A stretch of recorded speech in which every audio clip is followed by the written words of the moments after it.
Imam Al-Makrizi, bernama lengkap Taqiyuddin Ahmad bin Ali bin Abdul Qadir Al-Makrizi, adalah seorang ulama, sejarawan, dan penulis ternama asal Mesir pada masa dinasti Mamluk.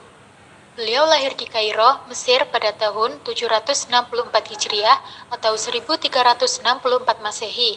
Al-Makrizi memperoleh pendidikan yang luas dalam berbagai bidang ilmu, termasuk sejarah, fikih, tafsir, dan hadis.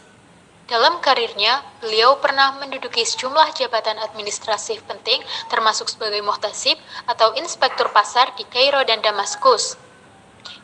Al-Makrizi adalah seorang penulis produktif yang meninggalkan sejumlah karya besar, terutama di bidang sejarah, geografi, dan ekonomi. Beberapa karya terkenalnya meliputi Al-Mawa'is wa Al-I'tibar fi Dzikr Al-Hittat wa Al-Atsar atau Al-Hittat. Yang kedua, As-Suluk li Ma'rifat Dual Al-Muluk. Yang ketiga, Ihwatat Al-Ummah bil Kashf Al-Ummah.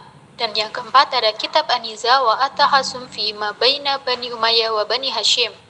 Al-Makrizi dikenal sebagai seorang cendekiawan yang kritis terhadap kondisi zamannya. Beliau sering mengkritik pemerintahan dinasti Mamluk, terutama praktik korupsi dan ketidakadilan sosial. Beliau wafat pada tahun 845 Hijriah atau 1441 Masehi di Kairo. Karya-karya Al-Makrizi tidak hanya memberikan informasi tentang sejarah Mesir dan dunia Islam, tetapi juga mencerminkan metodologi ilmiah yang unggul dalam historiografi Islam. Al-Makrizi adalah pemikir ekonomi Islam yang menaruh perhatian khusus pada dua aspek, yaitu uang dan inflasi. Yang pertama adalah uang. Al-Makrizi menyatakan bahwa uang digunakan sebagai penentu harga barang dan juga biaya tenaga kerja dari sebelum kedatangan Islam maupun setelah kedatangan Islam. Uang berkualitas rendah dapat menyebabkan uang berkualitas tinggi musnah. Hal ini dapat terjadi karena pergeseran dinasti dan juga penguasa yang memiliki kebijakan berbeda mengenai desain dan juga denominasi dinar dan dirham. Yang kedua adalah inflasi.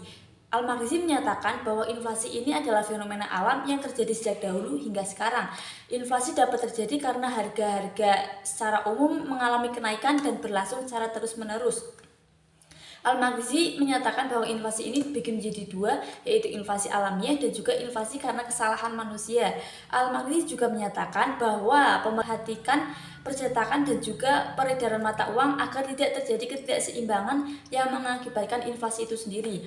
Jadi pemikiran Al-Makrizi tentang ekonomi ini dipengaruhi oleh latar belakang kehidupannya sebagai sejarawan muslim.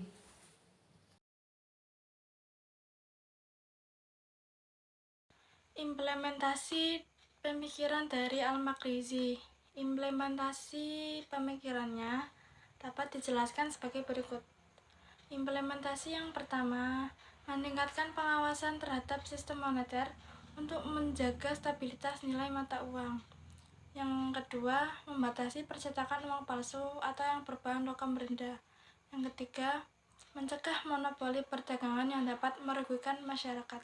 Yang keempat, pemerintah menetapkan kebijakan harga yang adil hanya dalam kondisi darurat seperti kelangkaan pangan.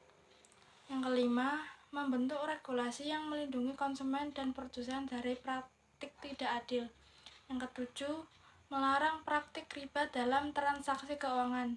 Yang kedelapan, mendorong sistem zakat, infak, dan sedekah untuk redistribusi kekayaan yang lebih adil. Yang kesembilan, mengatur distribusi barang untuk mencegah penimbunan yang dapat menyebabkan kelangkaan. Terima kasih. Selanjutnya ada materi mengenai relevansi dari pemikiran Al-Makrizi. Yang pertama ada teori inflasi Al-Makrizi, yaitu mengklarifikasi inflasi menjadi dua kategori utama, yaitu oleh faktor alamiah dan faktor manusia. Yang kedua ada peran uang dalam ekonomi, yaitu menekankan pentingnya uang sebagai alat untuk menentukan harga barang dan jasa. Yang ketiga ada kritik terhadap kebijakan moneter. Sebagai seorang muntasib, Al-Makrizi mengkritik kebijakan moneter yang diterapkan oleh pemerintah Mamluk yang ia anggap sebagai penyebab krisis ekonomi di Mesir pada masanya. Selanjutnya ada Al-Makrizi menganggap sebagai salah satu pelopor pemikiran ekonomi Islam yang mempengaruhi banyak sekali cendekiawan.